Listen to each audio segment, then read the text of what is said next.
Mahkamah Konstitusi menggelar sidang mendengarkan keterangan pihak terkait serta ahli dan saksi pemohon dalam sidang perkara pengujian material Undang-Undang Perbendaharaan Negara Rabu 4 Juni 2025.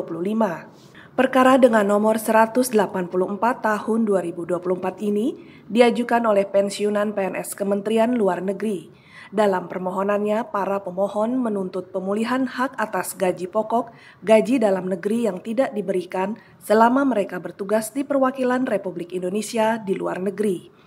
Sementara Kementerian Luar Negeri mengeluarkan surat yang menyatakan bahwa gaji pokok akan dibayarkan kepada PNS yang berangkat setelah 1 Januari 2013. Sehingga PNS yang ditugaskan sebelum tanggal tersebut tidak mendapatkan hak serupa. Dalam keterangannya, pihak terkait Karnadi memohon MK dapat mengabulkan permohonan para pemohon agar mendapatkan gaji dalam negeri yang belum diberikan oleh Kementerian Luar Negeri selama ditugaskan pada perwakilan RI di luar negeri.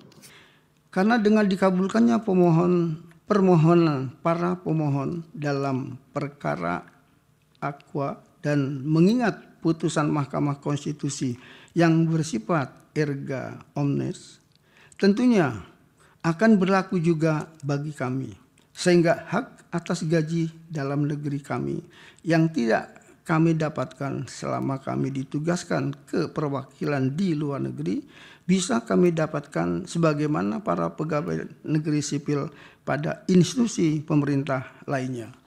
Sementara saksi yang dihadirkan oleh pemohon Zulfatmi menuturkan bahwa memiliki permasalahan yang sama, yakni gaji pokok yang belum dibayarkan selama penempatan pada perwakilan RI luar negeri. Selama penempatan kami di luar negeri, kami tidak mendapatkan gaji dalam negeri.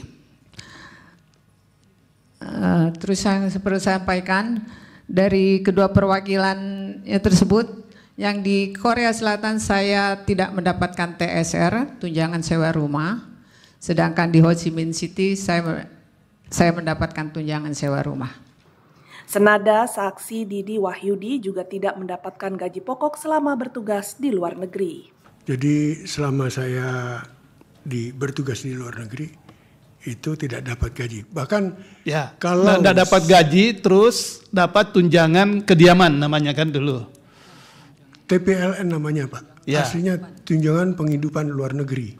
Berkaitan dengan keterangan para saksi tersebut, Hakim Konstitusi Eni Nurbaningsih kemudian melakukan pendalaman kepada pihak pemerintah, khususnya terkait dengan komponen-komponen apa saja yang telah didapatkan dalam tunjangan kediaman.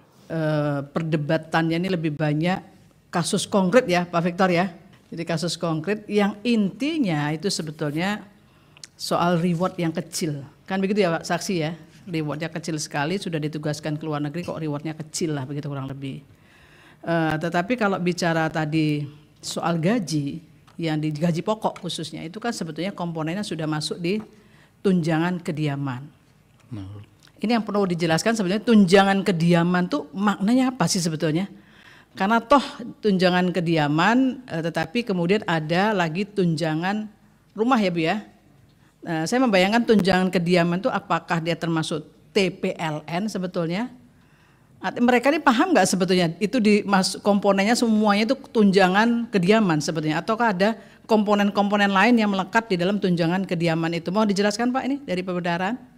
Menanggapi pernyataan tersebut, pemerintah menjelaskan bahwa tunjangan kediaman memiliki banyak komponen dan tidak sama untuk setiap negara, termasuk di dalamnya ada tunjangan kehidupan, tunjangan keluarga, dan lain-lain.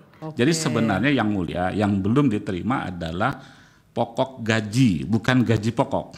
Pokok karena, gaji? Ya, karena gaji pokok, karena tunjangan istri dan anak sebenarnya sudah ada di tunjangan di kediaman tadi. Dan plus tunjangan-tunjangan lainnya, ada tunjangan perumahan yang tadi disampaikan. Jadi pokok gajinya yang belum diterima maksudnya di situ? Iya, betul. Lah pokok gaji itu dia tidak diterima karena sudah menerima tunjangan kediaman atau bagaimana? Betul, sesuai dengan SE. SE ya, itu, SE yang sekarang sudah negeri. Diterimakan pokok gaji itu? Setelah 2013. Setelah 2013 pokok gaji itu. Tim Liputan MK TV News melaporkan.